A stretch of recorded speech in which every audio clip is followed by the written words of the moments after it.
Are you looking to take your print-on-demand business to the next level? Something that I learned this week is maybe you should be changing up your habits. In this video, we're going to talk about the habits and skills that have helped us scale our print-on-demand business. What's up, guys? My name is Nate Hibbert. That was my brother Steven Hibbert doing the intro there. We wanted to welcome you back to the WingMan University YouTube page. We appreciate you guys being here.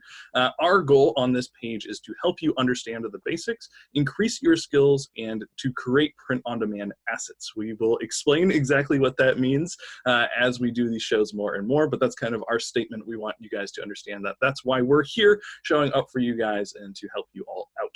So last week, the way that we did that was we talked about skills, and we actually showed a video with our friend in it, Kyle, and just how to develop those types of skills.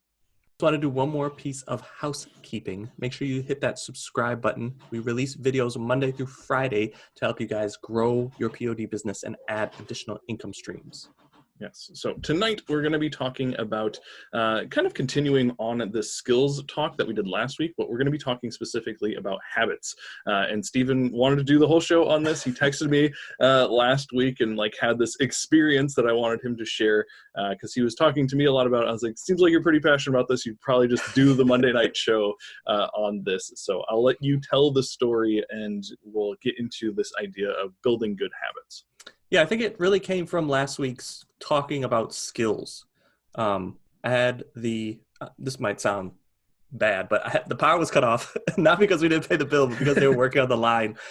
We had some heavy winds, so it touched the line and it shorted something out. I think they rerouted powder, so they just wanted to go and fix the line. So it was out, it was supposed to be for an hour, and they kept on pushing it back, and it actually was the whole day. But I noticed myself going into every room, knowing that the power was off, still hitting the light switch. And I was just like, man, I'm such a creature of habit. I haven't had the power off in a long time, even from the last storm that we had. And I'm just so used to turning on the power. It's just ingrained in me. So I texted them and I was like, oh, this is an interesting topic that we're creatures of habits. As we try to learn how to help more people, this is something that we're kind of going up against, but maybe just shining a different light on it. We have people having a hard time from transitioning from one way of doing the business to either adding POD through a different platform or a different product or a different way of thinking about the business. And I think it's more that people are getting stuck in these grooves of just that we are creatures of habit. We've done something for so long, we just kind of stick with that. Or anytime we try to veer too far off, we kind of come right back to it. And we're going back down the same ways that we run our business. And I think to add POD, because there's so many different ways of doing it, you kind of have to break out of that mold and you have to think a little differently. Nathaniel's talked about his story about riding the bike.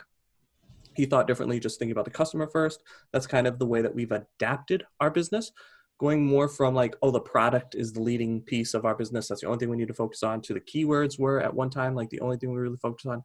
Now it's really the customers that is the go-to for our business. Anything, any ideas that we have, any products or niches that we want to go after, we kind of think about the customer first and then think about building a business around that instead of just trying to sell one shirt or one idea or one product. It's just like a stepping back 10,000-foot view of the situation. So I want to cut you off there because I definitely think that's a good point, and I feel like depending on who's watching this, I know some of our audience has been selling online, and I just feel like there are a lot of not necessarily bad habits, but habits that you have from doing OA, RA, or private label or any of that stuff that you do need to almost flip on their head to have success on print on demand. So this is a good conversation to have, and so don't feel like you have these bad habits if you've been selling online other ways, but for this particular type of business you might need to change up some of those habits, and then you go back to those when you're doing your other stuff.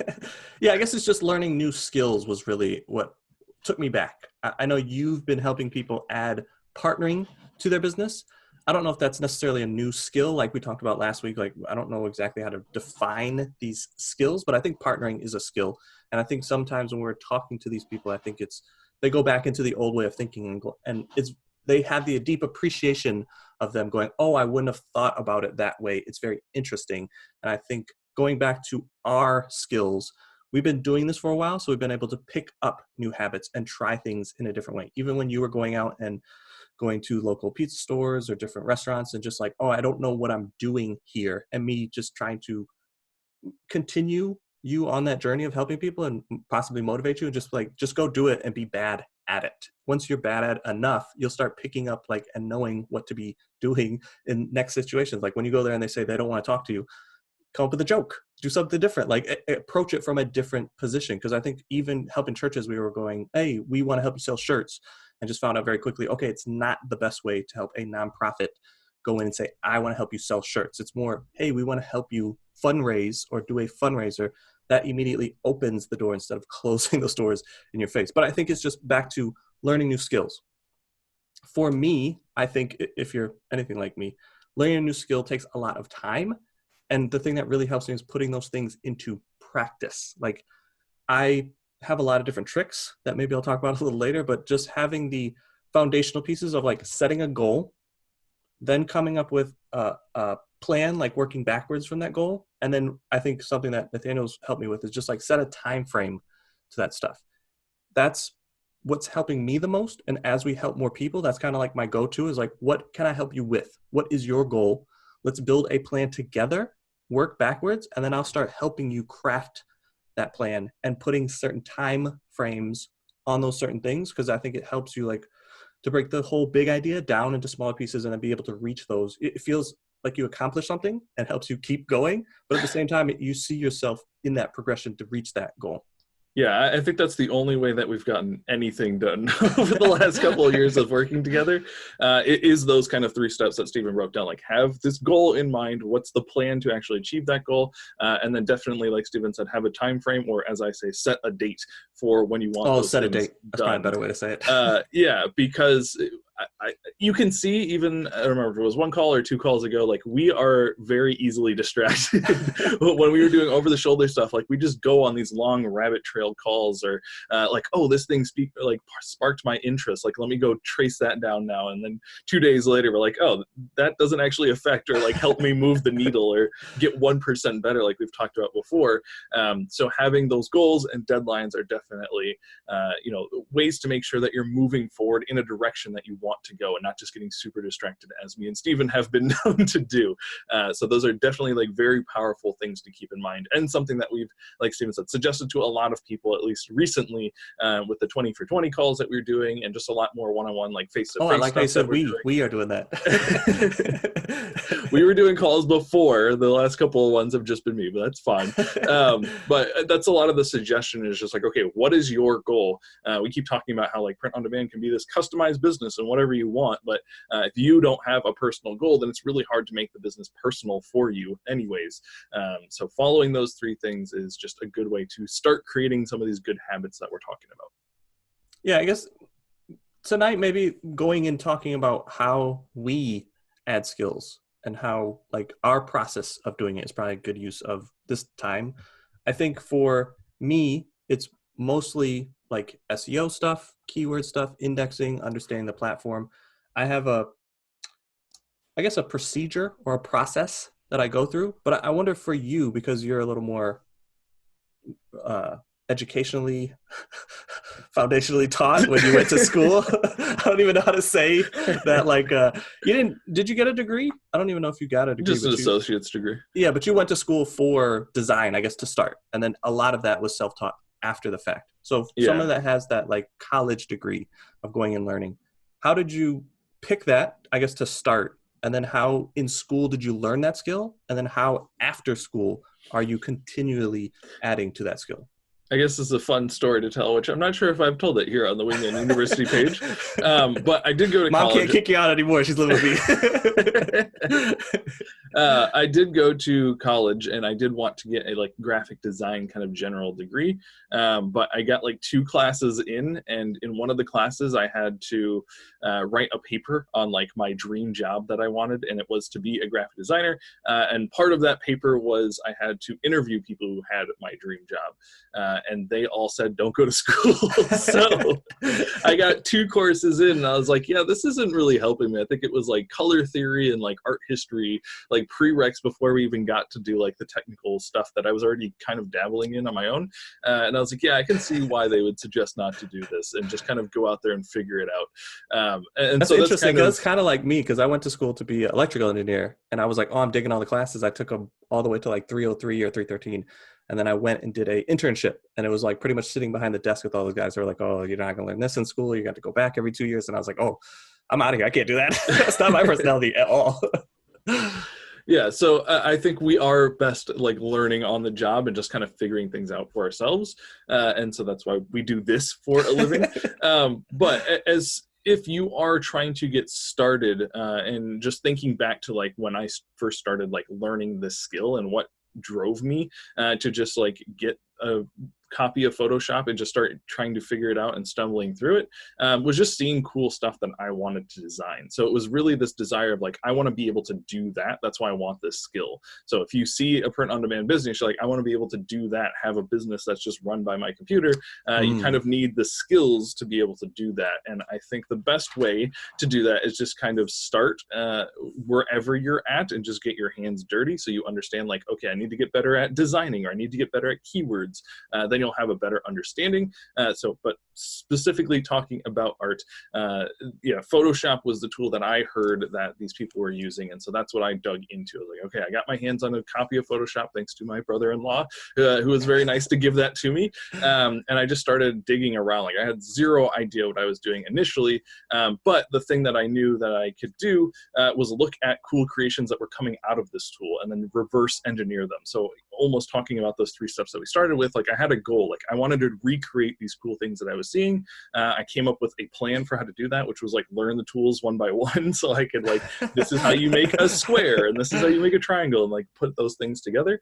And then having Where did you get that from? Like take the basics, like I need to know how to do XYZ in this tool. Was that something you thought of, or in the class that you were taking? No, in the art, I never have learned Photoshop in a class. That was all just like trying to reverse engineer an image. Oh, so even in that art theory and those different classes, they didn't have a tool that you were going after? They were just teaching you like super high level general stuff? Yeah. Oh, interesting. Okay. Yeah, they were like the first prereqs you need to get your art degree. So there was like, we didn't have computers in front of us or anything. It was strictly like book knowledge. So it was all just like looking at, here's this tool that I want to learn, Photoshop, here are the things that people are creating with it, like what am I seeing in these images, and then how do I create like those basic shapes and understand how to do just the basics. So like I said, seeing something, creating that as my goal, creating a plan for how I'm going to get to that goal, and then setting a date was not something I learned until I got like an actual graphic design job, because I was just like, it doesn't matter, like, I can work on my own schedule. If I want to take a week to create this thing, no one cares. If I do it in 2 hours, like that's cool as well. But setting a time frame, that is definitely something I learned once it became a way for me to make money, was designing. Having those time frames, like that increases your skills a lot more, because you have to learn how to do things quickly and efficiently. I think that's why I always talk about those 2 things, learn them to do them quickly and efficiently, because instead of, creating a triangle like by freehand sketching it and then tracing it in, like doing all these things, like, okay, here's a tool that just makes triangles. How can I best learn to use this tool to get the exact triangle I want without going through a million steps? So it just sped up everything that I was doing a lot. So you were building that habit, I guess, over time, and you were self-teaching yourself, but it was really the consistency that you were putting in that time to learn that. I guess for me, it's a little different, but I do still want to ask you some questions about art. It's interesting, in order for you to do your skill, like you need a program to do that skill on. Like I didn't think about that until you just saying that. Like you started with Adobe from talking to peers and going out and interviewing people. You found that that was probably the best tool to start with, because that's kind of the industry standard. So then you said, okay, let me work backwards. At least if this is a tool that I need, I'm going to get that tool and then work and try to build my skills on that tool. When you're like finding the fastest, most efficient way of doing things, besides like knowing that you need to build a triangle, was it just like recreating art and then just doing it over and over and over? Was that how you did it, or was there something else that you did that was like the consistent thing that you did to be able to speed up and get more efficient? Yeah, That's an interesting idea. I've been really fascinated with like iron working lately, and I have been realizing like they have some basically what they do is like they take a basic shape that they want to make and they just make it a million times, so they get really Mm. efficient at it. Because with ironworking, like it matters like each time you hit this thing, like you're either weakening it or making it stronger. So you have to be very intentional with everything that you're doing to the piece, which I find very fascinating. And so that is something that I maybe not when I first started, but something I would suggest to anyone trying to learn a skill inside of Photoshop to like become quicker and efficient with what you're creating, like just to do that thing over and over, because then you will start to see like shortcuts. And you're I explained it to Steven like this a while ago when we were getting into like Adobe Spark stuff, was like you have to start to learn how to like think your process through the program. Yeah, and like So speak that language. That was super yeah, helpful to me. exactly. Speak the language. So you're not just like, okay, I'm going to draw this picture and I just take the pencil and make these lines. It's a little bit more complicated than that, like with all the layers and all the different like options that you have inside of the tool. And most of the time that it takes me now to make anything inside of Photoshop is just like thinking it through. Once it comes to like me actually opening up the program and like clicking the button, it kind of runs like automatically because I've already thought it through in my head. So I was like, okay, I know I need to make like 4 layers here, and each layer needs to have these things, and then they'll intersect like this, and then I just go do that thing. So I can like think inside of the Adobe Photoshop or Illustrator or whatever I'm using, like toolbox. So I know exactly where those tools are. I know exactly how to use them. Now I just have to kind of go and execute that thing and be able to create it. So I forget exactly what your question was, but Well, just what was the thing that you did to build in that speed oh, and efficiency? Was like, what task were you doing? Was it just like doing jobs for people? Was it doing logos? Was there a certain point where you're like, okay, now I feel efficient enough to ask for payment? Or I think what you really did was just ask for jobs that you could learn the skill. But mhm. before you got to that stage, what was it that you were doing, like building the triangles, like building the squares, that you were like, this is how I'm going to get faster and more efficient by doing what? Yeah, so for me, it was watching a lot of YouTube videos, basically. So like speed Now art you're stepping on videos. my how to pick up those skills. Well, speed art videos were like, I just kept consuming those as much as possible because you got to see someone create something like step by step extremely quickly. So you could kind of see what tools they were using and kind of like where they were clicking or how they were doing things, but you got to see the final product like super quickly. So they might have worked on this thing for 8 hours, but you get to consume it in like 5 minutes. So I got to see the whole process of what they did. I could like slow it down and kind of watch things, and then see where they finished. And then that I would just try to recreate that kind of stuff.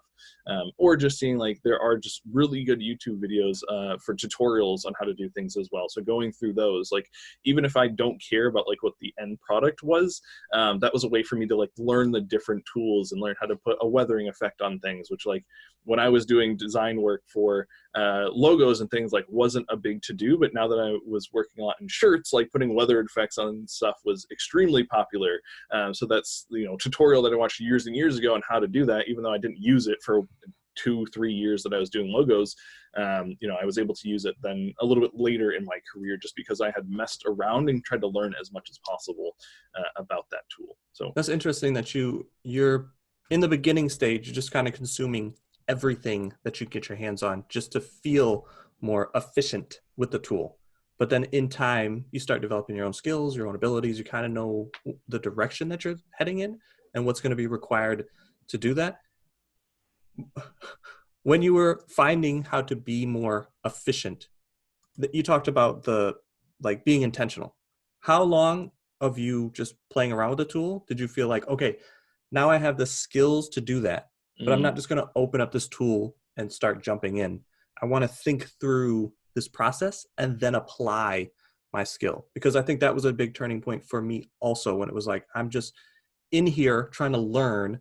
Now it was like I was able to take a breath and go, okay, I know how to do this. Now let me think through the process so I can really speed up the time that it's going to take me to apply my skill to get the results that I'm looking for. um, I I don't know if think there's an actual date that I'm looking for, but just like no, in the I think I process. have a date. It's just like I don't know if this is like the suggestion that I want to put out there. Oh, okay. It might work for people. I don't know. But I was creating a lot of stuff for my school. I played a lot of sports, and so I would just like see like baseball trading cards and like make those for everyone on the team, or like see hype images that they would make for like NBA games. Like it'd be like this team versus this team, and so I'd make that stuff for like our basketball team. So just taking, again, stuff that I could see but making it a little bit more personal. And then I finally did that for a business where I was like, oh, here's a cool idea, here's a cool business, and tied those two things together, and that business paid me. And that's when the light bulb went off in my head, where I was like, oh, like if I get good at this and I start using these skills to like help other people, not just create stuff because I think it's cool, that's kind of where that light bulb went off, where it's like, okay, I think I know enough to be dangerous here. Let me now try to, I don't think I was thinking about speed so much, but I was like, let me try to create stuff that people would see as valuable. So again, the time thing wasn't really a concern for me at that point, but at least understanding that like now I have this skill set, let me use this skill set to benefit myself, which was just making little like silly posters and stuff for businesses that I was getting paid for. So I was super happy.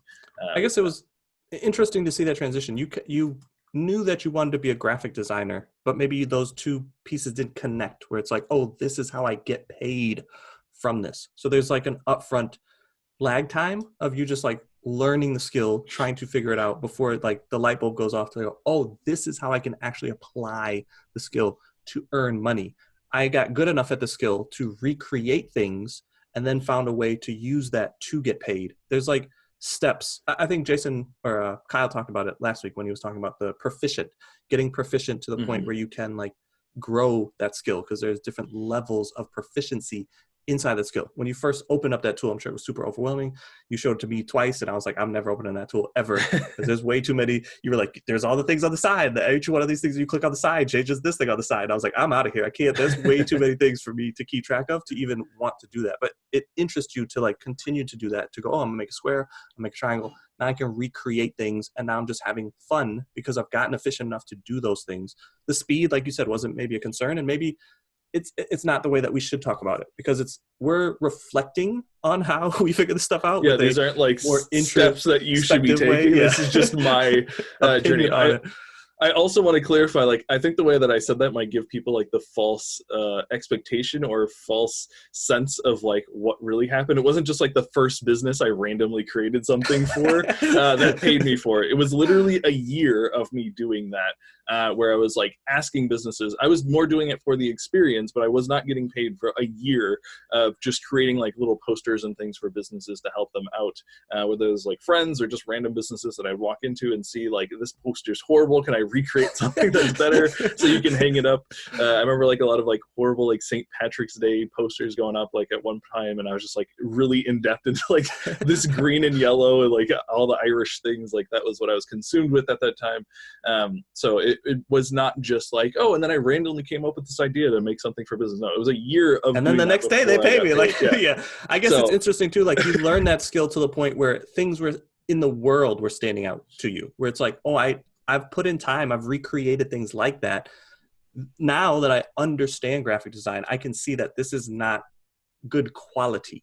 And I guess that's a thing for me too, is like once you learn SEO or indexing or keywords, like you can see things that stand out to you and recognize like, oh, this is not done at a high level. It's not because I'm the best at it. It's just I put in time to understand it, to then recognize in the marketplace what is actually happening there. So it was interesting for you to start with squares and triangles, then be able to go into restaurants and go, hey, this person's obviously, maybe you shouldn't think about it. Like this person's paying for this. I should tell them that it's not good. And I don't know how those conversations went. I'm sure you had a little bit more tact than going, hey, I've had a counter. This poster is horrible. I'll make a better one. Look, it took me 20 minutes and it's better than this piece of crap. But just being able to use your skills, get proficient, and grow your skills to a level of understanding what it takes to make things like that, and then have a level of quality to go, okay, I recreated enough of these things. Now I feel like it's getting better. Now let me kind of take a different perspective and see how my stuff stacks up against other people's creations. I guess that in the beginning, you're really in a bubble. Like you're just trying to learn this stuff and taking as much inspiration as you can. There is a point where you kind of like go outside of your own bubble and start recognizing it out in the outside world. I don't know for me if it was a light bulb moment like that for me, but for you, was it going into those restaurants where it was like, oh, now I see the time, energy, and effort that I put in to help me recognize the quality of work that I'm seeing? I definitely didn't think about it like that, but I think that could be like another like turning point for some people, is just like now that you have done this enough and you're starting to see like whether it's the tutorials on YouTube that you're watching, like, oh, I know a more efficient way to do this already, like than the person making this video, or if you are seeing stuff in person as you're out. Oh, And let me just stop you right there. Was it the videos that you were watching on YouTube that sparked that original idea? to do what? That you're capable of doing it better, or not even say better than them, just you're recognizing that the video that they're telling you, like, oh, this is either old or outdated, or I can do this a little bit more efficiently or better, be more effective at creating whatever the video is trying to teach you. It might have been some of that, but I don't think that's what like gave me the confidence to be like, oh, okay, I can get paid for this. Oh. I think it was someone like offering to pay me for my art that I was like, oh, I can get paid for this now. But I do definitely remember those like days as well of like where I learned like what channels I personally would follow, because I know that their skill gap is still way bigger. But it was like some channels that I was watching, I was like, I know a better and more efficient way to do this. So I probably should stop watching this person because I've kind of leaped up ahead of them. So maybe that's another turning point. If you are starting to learn some skills and then you're taking advice from somebody, you're like, oh, I think I know a faster way of doing that. Like then you have the skill set and go use that skill set. So that could be another turning point for you. So definitely like when being out and seeing these posters and these designs and stuff, I was like, these don't look good and you're paying for that. That's really weird. Like let me try to do that because I think that I have whether it's a more creative eye or just like a better tool that I'm using because I put the time in to learn Photoshop. It's not just like a Word document that you're putting stuff together on. So all of those things kind of like clashed within like the same, again, it was like a year. It's not like this happened overnight. But within a year, I started like seeing these signs and just really took off and like really started putting a lot of time into Photoshop, not just, how do I use this thing, but how do I be very efficient with this and how do I understand the more technical aspects of like the sizing and the pixels and file sizes and all these like different things that you need to know once you're actually using it as a business. Like there's a lot of technical things inside of Photoshop as well. Yeah, you said something that got me thinking. You said that you maybe saw a piece of art that was used in a different tool. I think you going and asking people in that space already and then finding like the tool of choice for those experts, I think sets you up to surpass a lot of people that were just doing things in Paint, like me back in the day when I could like manipulate something in Paint, but it was like real crude and it like stood out like a sore thumb, or even just like in Word. Now with your skills, are you able to look at a piece of design or piece of art and go, oh, that was done in Illustrator, is that done in Photoshop? Is that necessarily needed? I don't know, but I wanted to ask you that question. And really I'm asking that question to say, is it worth putting time into a program, like knowing that you want to grow those skills? So for someone like me that goes, I'm not sure if I'm an artist, but I like doing things on Spark, is it even worth starting there? Or should I immediately go to XYZ tool? I definitely think it goes back to what we kind of started this conversation on, like what is your goal? If your goal is to be in a certain industry, then knowing the industry standard for whatever tool that most people are hiring around is probably the thing that you want to do. Yeah, so it's hard to give like general advice. Like if you're super into t-shirts and you want to work for a screen printing company, like Photoshop isn't necessarily the best tool to use there. You probably want to use Corel Draw because that talks better with the machines that are mostly used in the t-shirt industry because they can separate all the colors and do all this like more technical stuff. If you're really into like CNC and you want to do 3D modeling, then using like a different tool, not Photoshop to do 3D modeling, but whatever I forget whatever the industry standard is over there, but using that 3D program to create like actual, I forget all the technical names. I took a class in it a long time ago, but like the drawing that tool needs, so the tool can follow that drawing and like figure out all the paths and how to actually create that thing. Like, so it's not like Photoshop is the answer to everything. Like I just wanted to be creative and have a skill set that allowed me to take people's imaginations, basically whatever was in their head, and put that on the computer screen.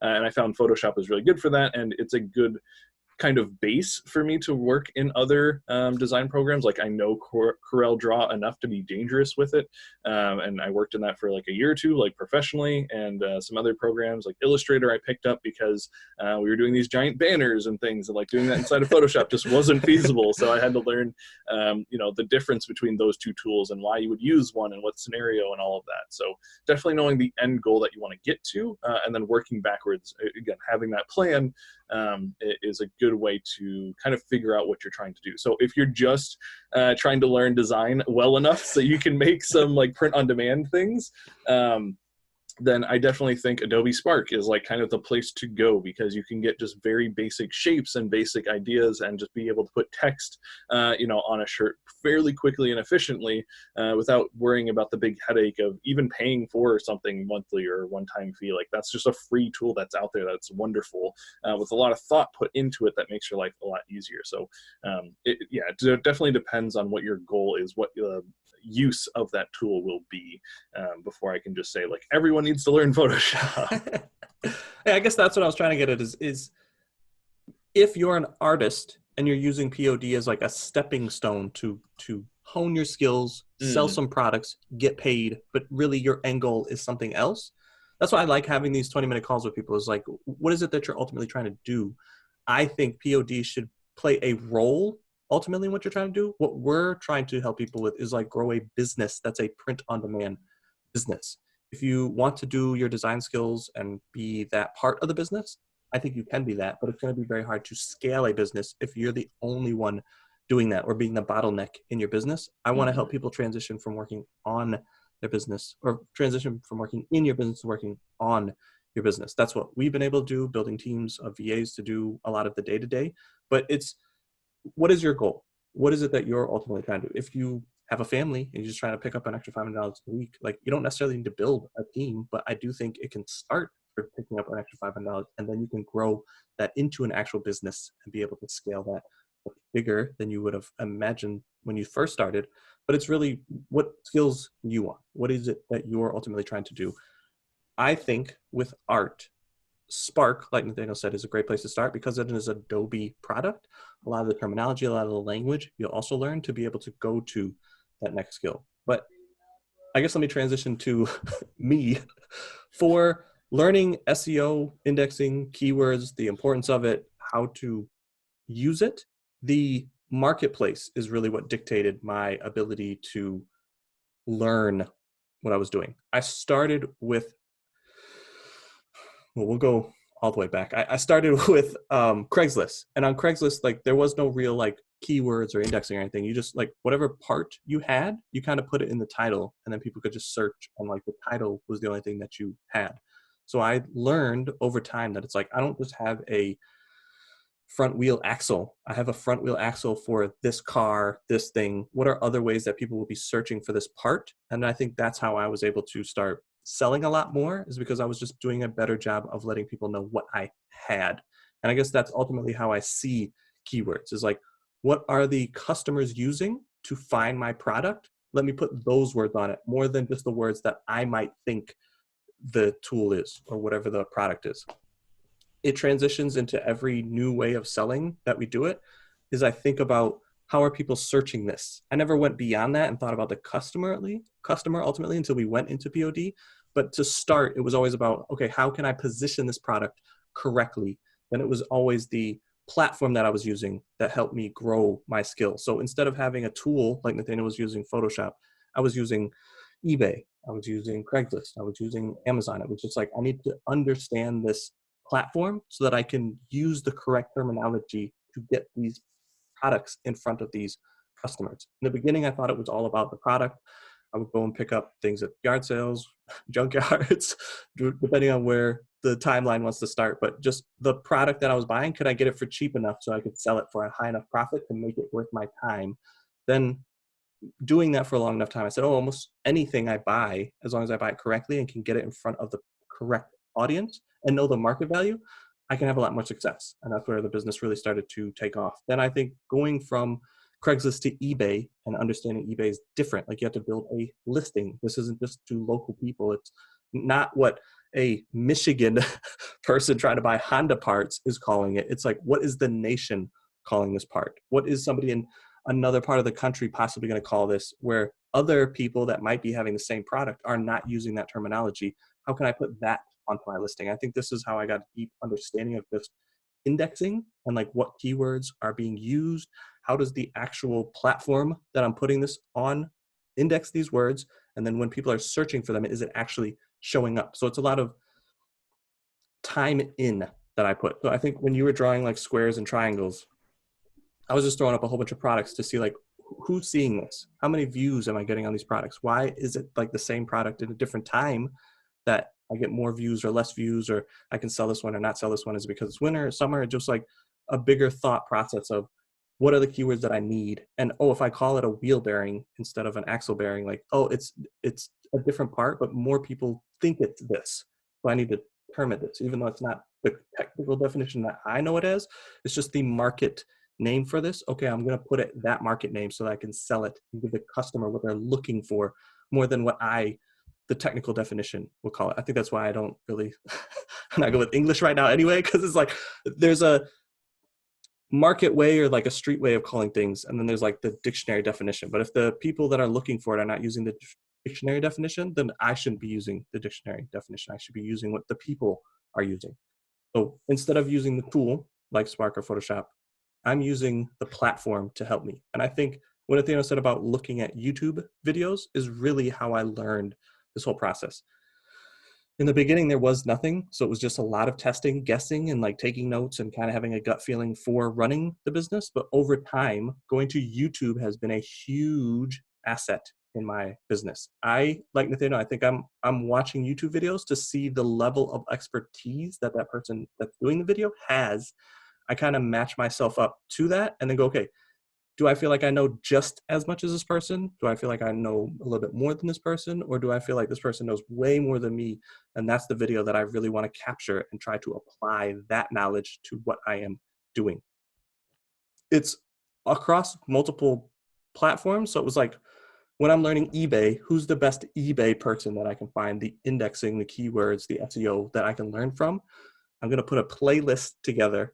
I'm going to keep watching these same videos till I absorb this information, then can put it into practice. And then as soon as I kind of feel like I mastered it, I keep those playlists going in the background as I'm working just to like remind me. Because the first time I watch something, I pick up 20%, if that. The more times I'm watching it, then I'm actually like absorbing all of the information. That's why I think I like putting things in a playlist and then just having them on repeat. Like, what is it that I'm trying to learn?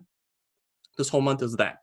I'm just going to focus in on that one thing so that I can really absorb it and apply that information. If it's SEO on Amazon and I'm making bundles, I'm going to go look for that information and really try to absorb all that information. If it's making new listings on this other product or this other platform, I'm going to find the person where I think they're the expert in that field and then just try to absorb all that information there. But YouTube was something I like to do. Another tip that I'll throw in there is I normally watch the YouTube videos at like 2 times speed or at least 1.5 speed, just so I can like scrub through the video to feel like what level of expertise does this person have that I am going to want to rewatch this video or not rewatch this video. There's a lot of videos that have like nuggets in there, but it's not worth me watching a half an hour video to pick up a minute worth of information that I didn't really know before. I'm like looking for those more precise videos to help me learn those skills and refine those skills. I definitely think that we could do a course on like how to learn from YouTube. It's just like such a good informational source from us, but there's just so many things that I think we do like without thinking for us to learn quickly and efficiently from YouTube. And I wish I had more like relevant information or like questions to ask like you're asking me.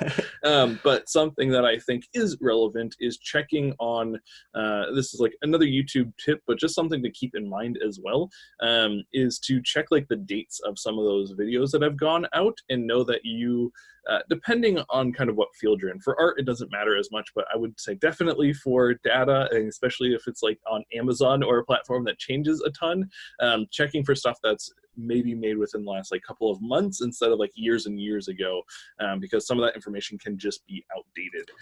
And so I think a way that I don't want to take that Well, thought it was away just from you. it Whatever you got want me. Yeah, to. hold on one second. It's interesting because I think there are some SEO keyword like basics that you need to Mm, know, like foundational pieces of that skill that like will stand the test of time. There are ways that people explain, and it's probably a video that we should do of like what does this keyword mean, and then what does mm, that keyword mean to this business model. Like, what is SEO? SEO is search engine optimization. Okay, what does that mean, like as a general term? Then what does that mean for POD, the business model of POD? And then like, what is a keyword? What is a long tail keyword? What is a short tail keyword? Like, what are the definitions of these words? And I'll make a note of this because I think that is a video that we should do. But I do agree with Nathaniel. There are a lot of strategy videos or skill level videos almost that like might trendy get outdated. things. Yeah, might get outdated. Where it's like, Mm, hey, like for merch, there were make sure your brand name has all the title, has all the keyword heavy words in it because it's really the only one that Amazon's going to pick up. Now Amazon had changed it up a little bit, and now it's like they kind of pull from different places. So it's hard to go, hey, this person said this 8 months ago. This is the truth of what it is. I think that's what you're just learning that skill. You're absorbing all that. When you hear it here and then you hear it like change over here and then just like, hey, I'm getting conflicting reports on this. You have to then like suss out that knowledge and go, what's the best way to really do it? I'm sure it's the same thing for art. There are some updates where things get called different things or there's a different button click where it's like, that still might work, but there's a lot more efficient ways to do that. Like where you're showing me all of like the keyboard shortcuts, and I was like, oh, I didn't even know you could do that with Spark, but they don't say it anywhere. But it's just because mm. it's built off an Adobe platform.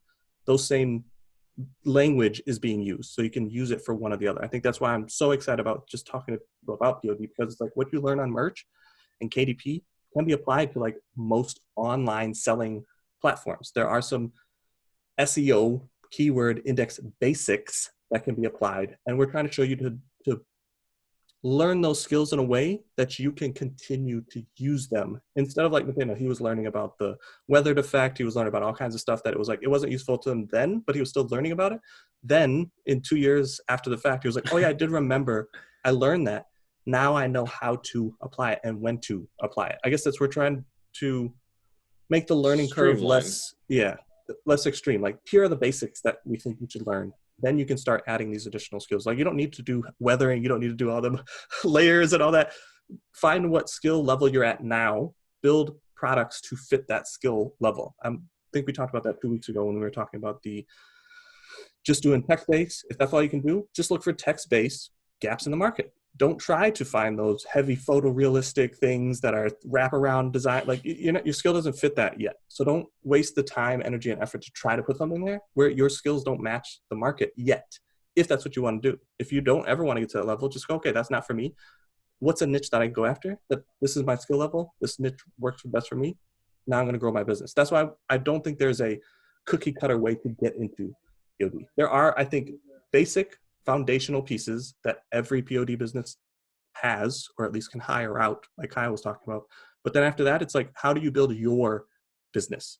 What pieces do you like? Nathaniel talked about it too. Like, I wouldn't be doing POD without Nathaniel because I have no desire to do anything with art. Like, I don't want to run the teams of art. Like, I don't want anything to do with art. If I needed to, I could hire an artist, but I don't enjoy that at all. I think it's the same for Nathaniel. He doesn't want to know anything about the keywords, even though we've picked up over time what the other person does. Like we could maybe do it, but it wouldn't be as enjoyable, especially now that he's my brother. We could just have an idea, talk about it, and then it just gets done. Like that's so much easier for us to run the business that way. Yeah, a thought that crossed my mind, and I want to ask you after I share the thought if it applies to data and stuff, but a lesson that I've learned recently is that design skills, like while I still have the basics, I still have all the understanding of Photoshop, like that hasn't gone anywhere. But unfortunately, it's not really like riding a bike. Like I've been kind of away from the designing world for a little bit, as Stephen just said, like we have a design team that most of our work goes through nowadays. But the last couple of months, I've just like kind of been getting the itch for that and had some like friends who needed logos and stuff. So I've jumped back into designing again, and I was like, man, I suck at this right now. Like, it's taking me way too long to do these designs, and I'm having like a big problem like coming up with like creative original ideas, just because it hasn't been like something I've been doing over and over again. So I would say it's not at all like riding a bike. You really have to keep practicing these skills and keep just even if it's just a lesser amount than you were doing. Well, that's just applying to my life, but basically the idea of you have to keep doing these things to like sharpen those skills, but also understand like new ways of designing that are like either the new trends in design, so like what's popular, or new ways to use old tools, because those things pop up sometimes too, where it's like we've had this tool in Photoshop for 10 years, but now because someone learned how to use it in a new, different, and interesting way, that's a way that we can just add a skill set to what we're already doing. So to kind of pose that question to you, would you say that and maybe you talked about it a little bit, like you have the basics, but then there are like the platform specific things that you have to know that you have to like kind of keep up to date with. So yeah, I guess that's kind of answered already, but is there any other like things like that you can think of where it's you have to reasons that you have to like keep practicing, or ways that you can kind of stay up to date with what's going on currently?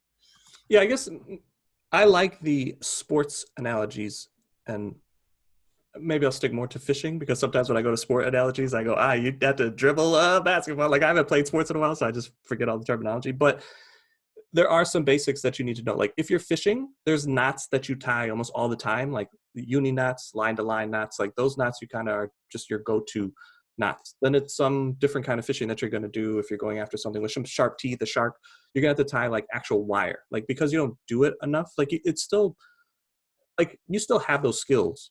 They're just a little rusty. Like, you just have to dust them off and you can do them again. With SEO, it's the same way. Like, platforms are going to change.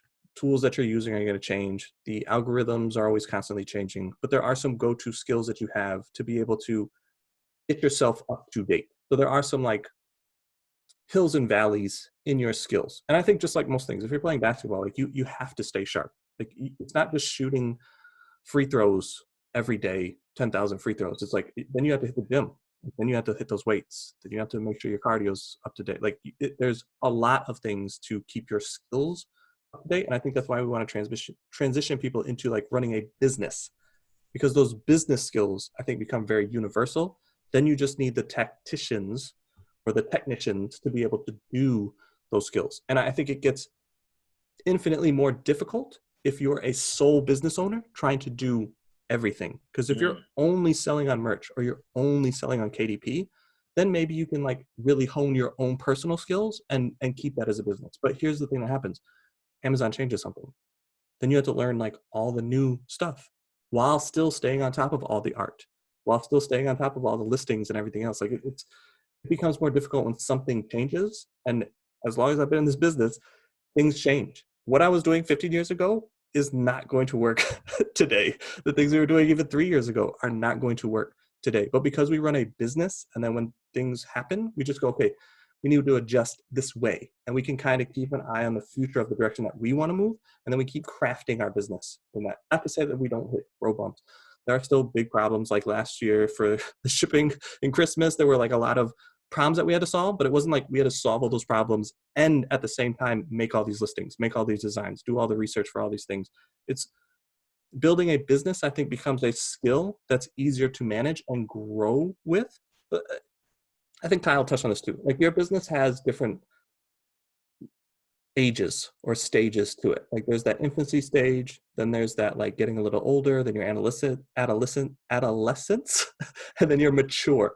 I think when you're in that mature state of business, then it's like you're just evolving and growing your business more than like the skills. They're just different skills, I guess. It's not an art skill or a keyword skill. They're actually like, how do I manage this? How do I stay up on the accounting? How do I make sure my business is profitable? Do I need to let people go or hire people or hire a manager to run this certain part of the business? That's what we're looking into now, is like hiring managers to make sure certain parts of the business aren't changing with the whims that I want to change, because I'm an entrepreneur at heart. I like to do different things.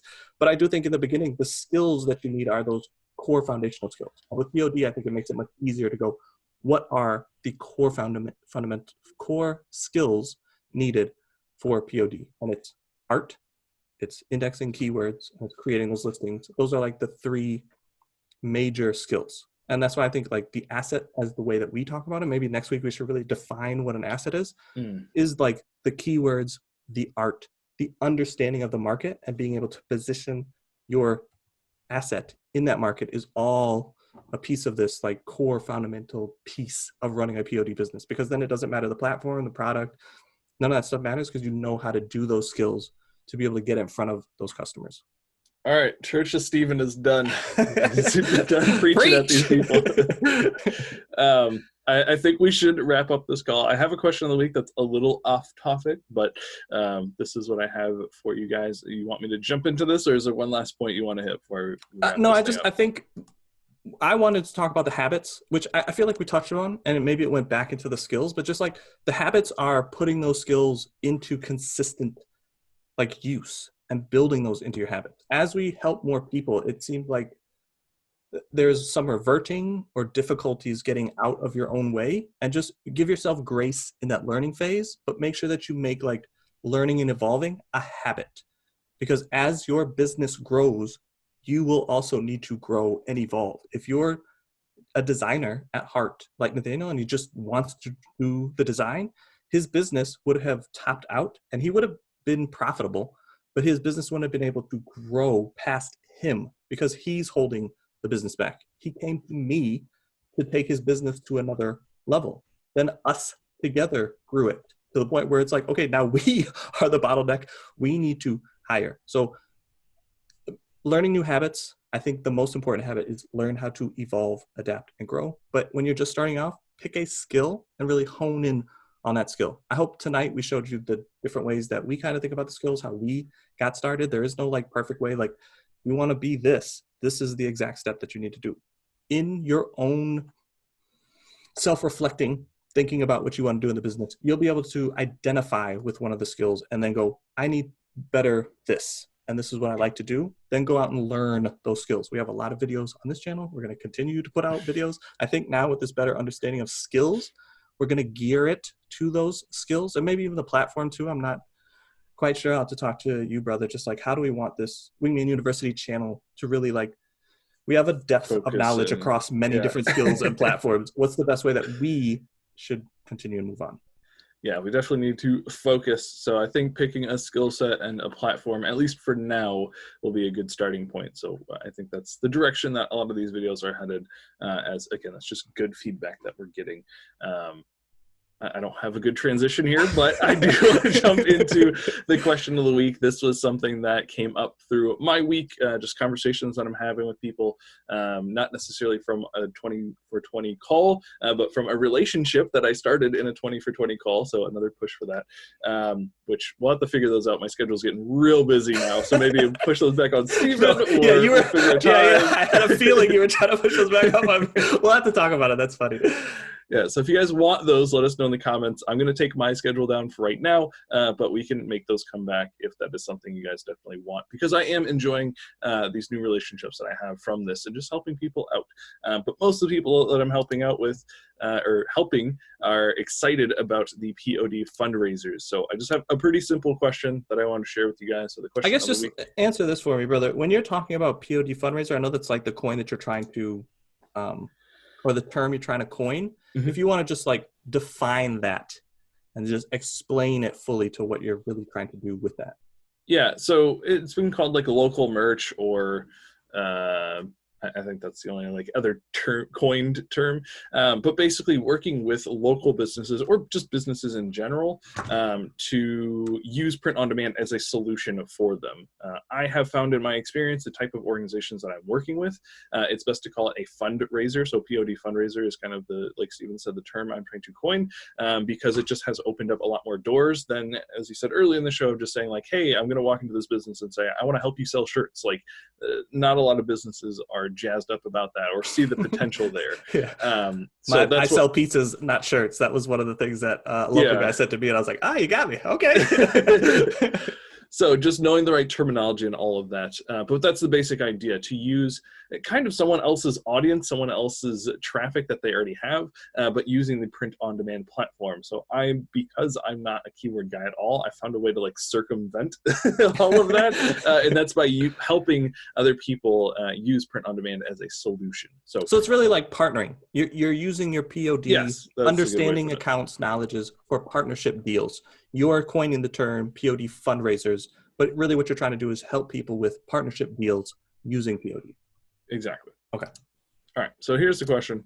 It's real basic and simple. It came from a conversation that I was having, but they asked me, what's the best type of organization to try a print-on-demand fundraiser with? And again, that's my terminology, fundraiser, so you might not have heard that before, but that's the way that I'm talking about it.